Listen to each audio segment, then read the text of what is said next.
Ladies and gentlemen, thank you for joining How Retailers Can Prepare for and Prevent Fraud in 2020 with Jesse Thares, Growth, E-commerce, and Payments at Riskified. As a reminder, if you have any questions throughout the conversation, to please submit them using the Q&A button on the bottom of your screen. Here's your host, Deborah Weinswig, CEO and founder of Coresight Research. Thanks, Drew. Thanks, everyone, for joining us today. As many of you know, we just completed the inaugural 10/10 Global Shopping Festival. We had almost 100 retailers and brands join us. We had 12 charities, including the Breast Cancer Research Foundation, American Heart Association, St. Jude, Souls for Souls, and many more. And also 12 supporting partners, including many startups who donated to charities that, kind of kick things off early in terms of this whole idea of charity and giving back. Our goal was to give retailers and consumers a head start to holiday 2020, where we do expect significant increases year on year and sequentially as it relates to e-commerce, which Jesse is here to talk to us a bit more about today. And we want to kick off the Holiday Innovator Intelligence Series with Jesse Thares from the Riskified team. He's on the growth team based in New York City, and he works with merchants around the world to really help them capture more revenue and manage risk across digital channels. He has an extensive background in e-comm, payments, and fraud from both the issuing side and the merchant side. Jesse, thanks for joining us today. Thank you so much for having me, Deborah. It's great to be here. So as we're, kind of talking about the holiday season and, always everyone's favorite time of year, how should we be thinking about, the increases that we've already seen to date when it relates to kind of digital order volumes, and how has that impacted fraud, and what are you seeing companies do about that? Yeah, that's a really great question. So I can say certainly there has been a huge surge in e-commerce. And one of the tricky parts about the holiday season this year is that, one, it seems like the holiday season is going to start much earlier and that we're not going to see the typical in-store buying that we usually expect at the holidays. But I can say up to this point, what's been really interesting is the growth in certain customer segments that we've seen. So for example, we've seen the share of customers that are entirely new to e-commerce grow tremendously. Actually, we found that order volumes among customers that made their first e-commerce purchase grew 81% this year, which is absolutely tremendous. And we also saw growth within existing customer segments, as well as customers that are entirely new to merchants. So there's so many new customers flooding the space that may have e-commerce experience previously and may not. And their shopping behavior is very different, and we don't really expect that to slow down. We expect the e-commerce volume to stay extremely high. And so that's one thing that's been really interesting so far this year, is to see the growth in these areas. And as we have many of these, new consumers, and the category where we've obviously seen explosive growth is in online grocery. And many consumers, as you referenced, who'd never tried either online grocery or online in general, we are certainly seeing in that space. So by our estimates, exiting 2019, we were at about a 2.7% penetration online. That's increased, well over, we're at about 27% now. So we're talking significant increases in growth. As a result of that, what kind of pressure does that place on the retailers, and what technologies do they need to consider to help them get through this holiday season safely on many fronts? Yeah, that's a great question. So I would say that certainly with new customers and new customer segments, it's always really important to know your customer. So what a lot of brands are worried about now or focused on is, one, making sure that they're not declining their good customers unintentionally, but also that they're not letting too much fraud through, because there is a lot more risk that we're seeing online right now. And I think a big part of it is sort of knowing your customers and knowing your customer base.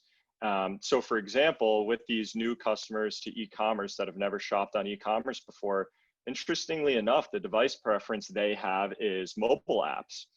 And there's a lot of different guesses about why that is. Some people guess they probably already interacted with mobile apps in the store to maybe scan a rewards coupon or something like that. But generally speaking, we do see different types of risks associated with different types of device preferences. So I would say for brands looking to sort of make sure they're capturing these customers in the channels that they prefer and the devices that they prefer, a lot of it is making sure that you have the right authentication in place. So making sure that you have your true customers. So if you're doing curbside pickup, maybe that means having some sort of identity verification when they come to physically pick up their goods. But we're seeing that's the most important piece because again, brands are very cognizant of trying not to decline their good customers. They don't want to just open up the floodgates without any sort of controls in place. So we're seeing that piece both online as well as when customers are coming to pick things up. It doesn't matter if they're shipping or picking up. That verification piece, really trying to make sure you know who your customer is and who's interacting with your different digital mediums is ever the more important. And when you think about whether it's buy online, pick up in the store, or curbside, or pickup, or drive-through, and all of the unbelievable, kind of ideation that we've seen in terms of that last mile, and you had talked, earlier about, how are kind of goods getting to the consumers, right? We're seeing many new kind of delivery mechanisms. What other ways, as opposed to just, kind of somebody having their passport or their license, what other methods are you seeing for, kind of identity verification? Yeah, that's a great question. So I would say there's a few different ways companies have gone about it. Certainly, there is opportunity to partners with brand like a Riskified to sort of have that extra layer of security and to try and make sure you're identifying your good customers. But where it's been made especially difficult is a lot of these delivery methods are seeing tremendous growth, and there's a lot of restrictions in place that have made it more difficult. And there's a lot of different ways to counter this. So for example, typically from our perspective, expedited shipping tends to be a much riskier order segment. But considering there's been a lot of delays all across the board this year, we're seeing much more good volume in expedited shipping. We actually found in certain areas like high-end fashion, we saw 43% growth in good expedited shipping orders. So I would say another thing that brands should focus on is look to the processes you have in place and set them up in a way that they can be scaled. So for example, we talk with a lot of brands that for their riskier orders, maybe expedited shipping, they traditionally would have those orders reviewed manually by a team. And now there's been so much growth in that category that the dynamic has sort of changed on what you can expect and how you can staff up against it. So certainly working with a partner that specializes in the space can be great. But I would say if maybe you're looking for something really immediate and that you can do right away, I think one thing that is well advised would be to look at those processes you have and where you have your risky segments, maybe expedited shipping, maybe it's curbside pickup, and see how you can allow that process to scale. So if right now, maybe you have customer service folks that are looking at some of these orders and trying to weed out some risky orders, it might be worthwhile to sort of look at the parameters of what's considered risky, as well as have more dedicated resources if that's sort of a more immediate fix that is feasible to counter some of this additional risk. And then, kind of going back to, this idea, we have a new population who is shopping online. What does that what can you tell us about that population? How are they behaving? How do you expect them to behave, right? We're in the holiday season. How do you expect them to behave over the holidays? And then as we look ahead to 21? Yeah, that's a great question. So I would say, interestingly enough, some of the behavior has been surprisingly consistent with what we've seen, and it's been very different in some areas. Some of the areas we've been different are, one, what I mentioned before. A lot of these customers are going to mobile apps, which is not something we traditionally saw. Typically, we saw web browser dominate sort of the order volume. But also, we've actually seen among these first-time e-commerce shoppers, they really like e-wallets. So we saw 70% of e-wallet purchases were actually customers that were entirely new to e-commerce, which I don't know for yourself, But for me, that sort of surprised me. And another thing that we're seeing is the way these consumers are shopping is very consistent with consumers that are much more tech savvy and used to shopping online. So you might expect if somebody's using digital channels for the first time, they've never bought online, they might just be stocking up and buying all their things and using it one time and that's it. But that's not at all the case. You know, when we look at the average order values and how many orders they're placing, very similar to your shoppers that have been shopping online for years. It's really interesting. And, you know, if we think about, you know, for, you know, as you think about this consumer population, and do you expect this online consumer to increase their penetration rate, to keep, you know, consuming at the same pace, to go back to their old habits? You know, how do you think about, right, this kind of not only e-commerce growth in 20, but what does e-commerce growth look like in 21? And do retailers, right, with grocers having, you know, kind of grown tenfold, do they give half of that back? What are your thoughts here? Yeah, that's a really great question. It's a tough one to sort of guesstimate, but I will say the way that Riskified and a lot of companies are thinking about e-commerce is that the e-commerce penetration today, we didn't necessarily expect until, you know, some companies say 3 years from now, some companies say 5 years from now. So certainly we think that sort of cycle has been fast forwarded tremendously. And it's hard to know if customers are going to flock back to shopping in stores. But we do think that generally speaking, consumers have been forced in a lot of senses to get comfortable with online shopping, whether they were already doing it, it's entirely new to them, et cetera. And we expect that a lot of that volume will hold. So we do not expect at all the sort of breakout between e-commerce and brick and mortar sales to go back to what it was. We do expect a lot more consumers to stay in the e-commerce channel and to utilize the e-commerce channel. And it's tough for brands, you know, because a lot of these offering now are just looked at as table stakes. You know, consumers expect curbside pickup, whereas a year ago, there wasn't a ton of brands doing it. And, you know, if you think about what you've seen from a partnership perspective, or, you know, as you've talked to your own customers, how are they kind of, you know, sharing insights around this, you know, kind of evolving customer? Because obviously they need to think about, you know, how they are providing customer service. Once again, from you know, the whole purpose kind of our conversation today, how can we, you know, help retailers and brands rethink, you know, challenges from a, you know, kind of fraud detection perspective over the holiday season, which is, I would say, become an increasingly important topic. And, you know, how do you bring people together? How does Riskified bring people together to have these conversations? Yeah, that's a great question. I think a big part of it, and what we're seeing now, is brands are becoming much more deliberate about the channels they're trying to push customers through.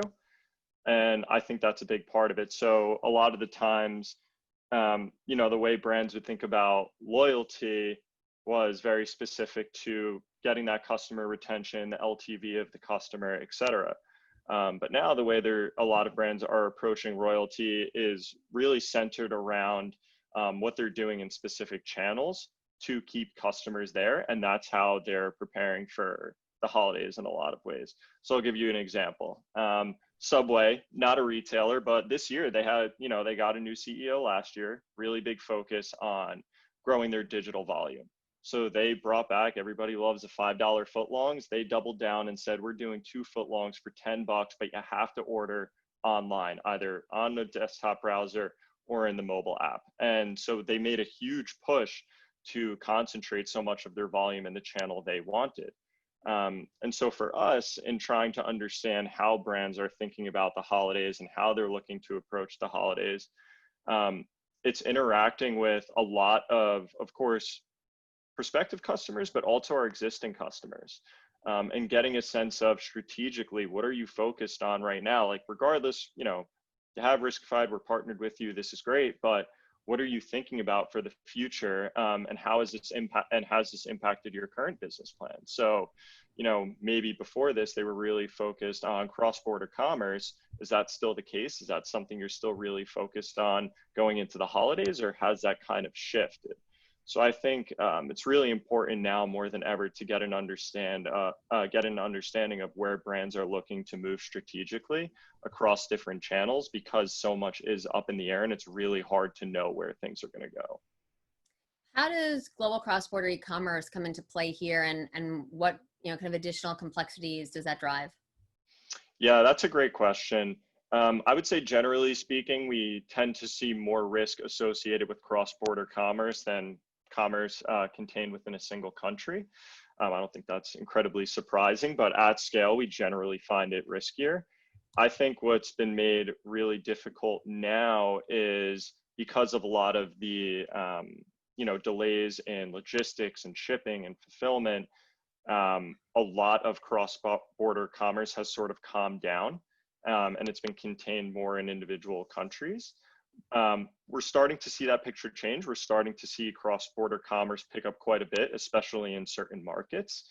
But I would say it's really challenging for brands because that's still a segment where there is more risk in that segment inherently, but also the volumes remain a very big question mark there, because it's not exactly clear when people are going to be able to engage in more cross-border commerce, as well as when they're going to want to.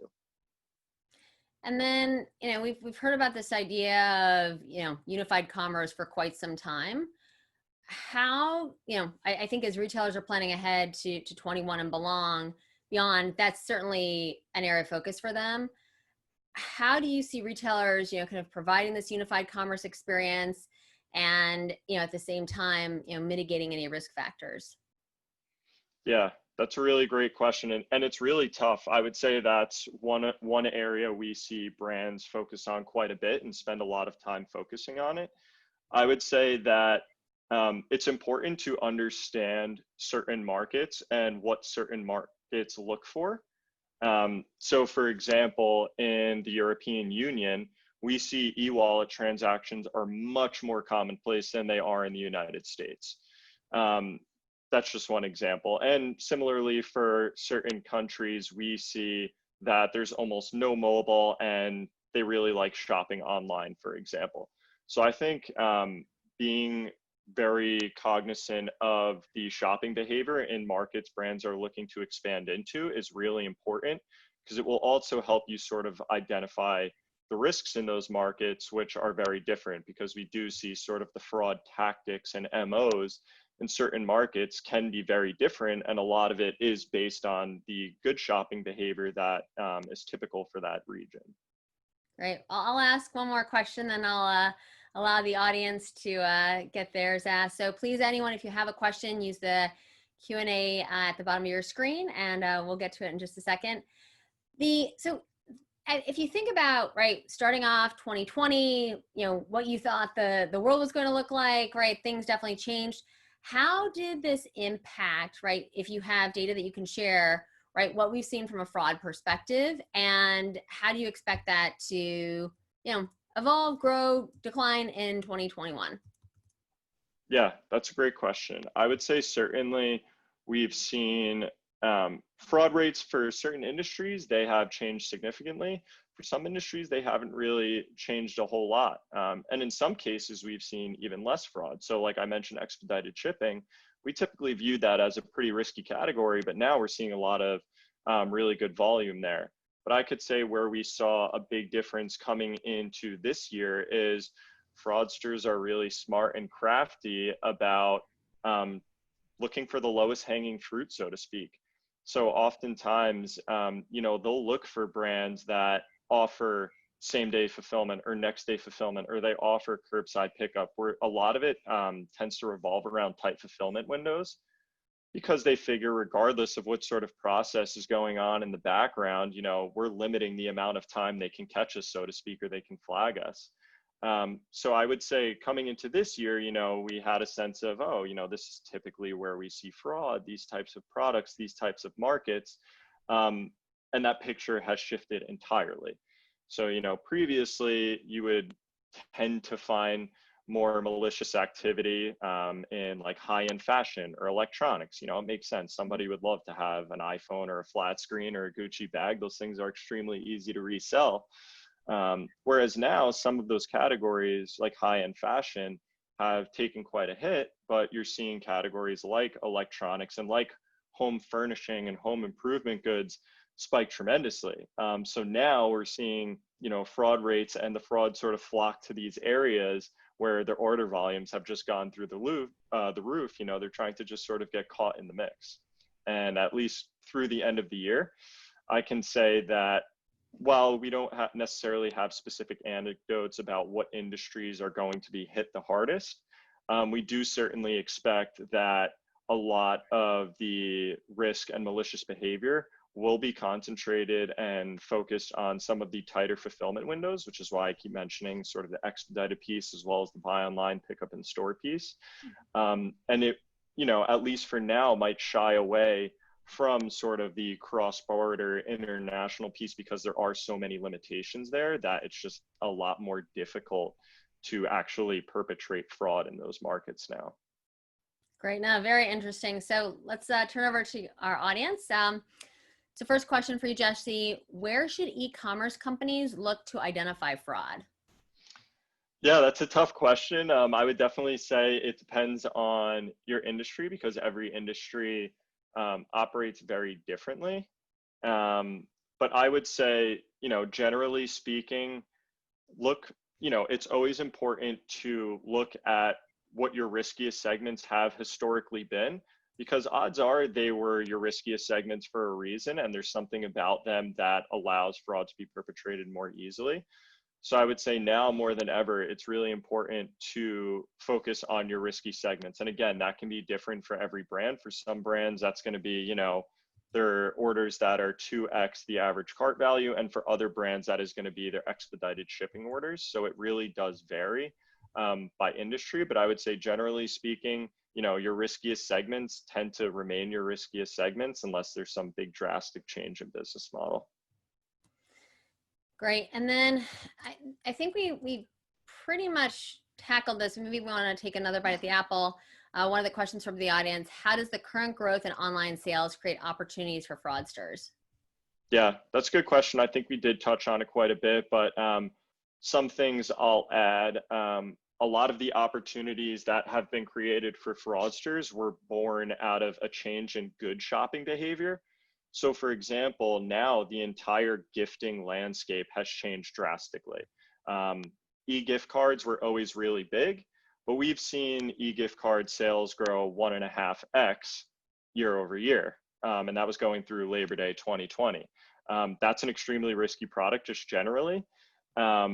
But it's really challenging now, and it creates opportunities for fraudsters because, again, you're looking at these orders where you say, all right, typically these are really risky. You know, maybe we should really focus on taking a second look at these if you're a brand. Whereas now it's like, well, okay, we have so much more legitimate volume. We can't possibly do what we were doing previously to get through all of these orders. And that's typically where you're going to see fraudsters pry because, again, they're smart, they're crafty, they know where there's a lot of order volume coming from and where there's a lot of pressure being placed.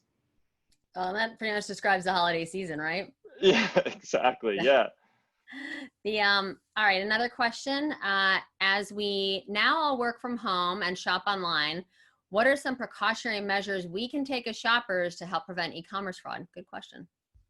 Yeah, that's a really good question. I think from, you know, a shopper's perspective, for myself, you know, a big part of it is trying to, you know, generally speaking, remain consistent with how you shop with and interact with brands. And what I mean by that is if you're a big mobile app person and you religiously shop through mobile apps and things like that, there's so many security precautions that companies offer that I think a lot of consumers don't take advantage of. So a lot of companies, you can opt into push notifications or email notifications for purchases on your account and things like that, or for logins that typically people are like, you know, the last thing I need is another email coming into my inbox every day. But now more than ever, I think it might be a really good measure to look at some of those extra offerings brands have that, to be honest, aren't often taken advantage of. Similarly, like credit card issuers, they offer all these great security features and notifications you can get that people don't typically go for, but I would recommend going for them now. Great. That's very helpful, and certainly something we should all be thinking about as we, kind of move into the holiday season. All right, next question. For a retailer looking to increase its cross-border penetration, what are some of the biggest concerns when it comes to risk fraud prevention? Yeah, so I would say the most difficult part about cross-border commerce is you're often going to have elements of risky orders and fraudulent orders just naturally. So you're much more often going to see a discrepancy between the billing address and the shipping address, and maybe a BIN or credit card issued in one country, but purchasing in and shipping to a completely different country. So generally speaking, those are much more risky orders, but there's so much legitimate volume there that, making sure that you're capturing it can be really difficult. So I would say the big concerns are, one, it's hard to know when cross-border e-commerce is really going to scale up. So as I mentioned, it's down quite a bit compared to where it was last year, but certainly I would recommend sort of being prepared for it to abruptly increase. Because a lot of it is going to be tied to supply and country level restrictions being eased whenever that happens. But also, I would say it's a concern in that they are inherently riskier transactions. And again, like the volume is super unpredictable. So when you start to take it to scale, it's really easy to sort of spiral and get out of control for some brands. That's helpful. And then I really thought this was an interesting and certainly a question we deal with around loyalty programs, which, I think are even more important this holiday season, right? The consumer has time to really, I think, plan out a bit more of their shopping. And once again, that's why we believe a lot of it was pulled forward.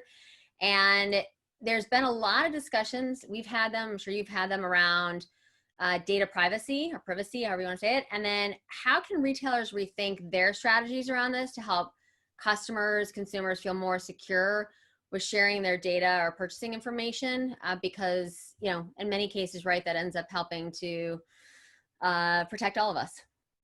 Yeah, this is a really great question. And I can say that generally speaking, we definitely see more activity on what we refer to as account takeover.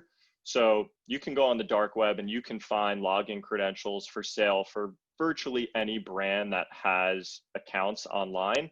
And oftentimes it will specify, oh, there's credit card information attached with this, or there's loyalty points.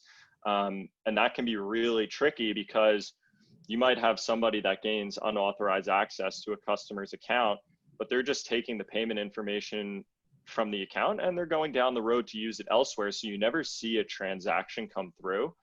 But I would say that, generally consumers, it's tough because they don't want to be interrupted. They don't want an interdiction process. They don't want to be inconvenienced getting into their account.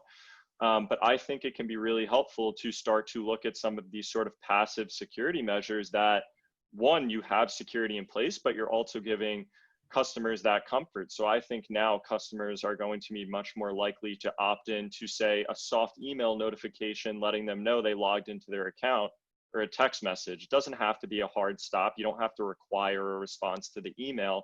But I think making it very clear that, hey, we are watching the security of your account and we'll make sure that if it's ever accessed without your authorization.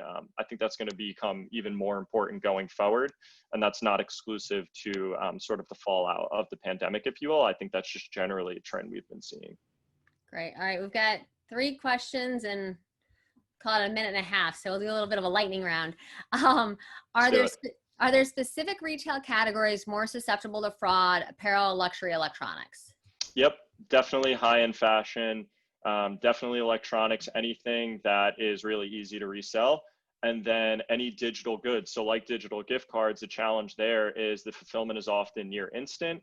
So if I buy a digital gift card for Deborah, the email and the information of who's buying it and who's receiving it is going to be different. So that's challenging, but oftentimes people expect that gift card to be delivered instantly, and the monetary value attached to it is very clear.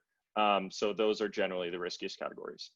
This is a good one. And something we talked about kind of as we were getting ready for the call, as, Riskified has experienced COVID just like all of us, and you're seeing opportunities to, improve, let's just say the security in many of these businesses. What new products or services or pivots or what's changed and what do you expect to change?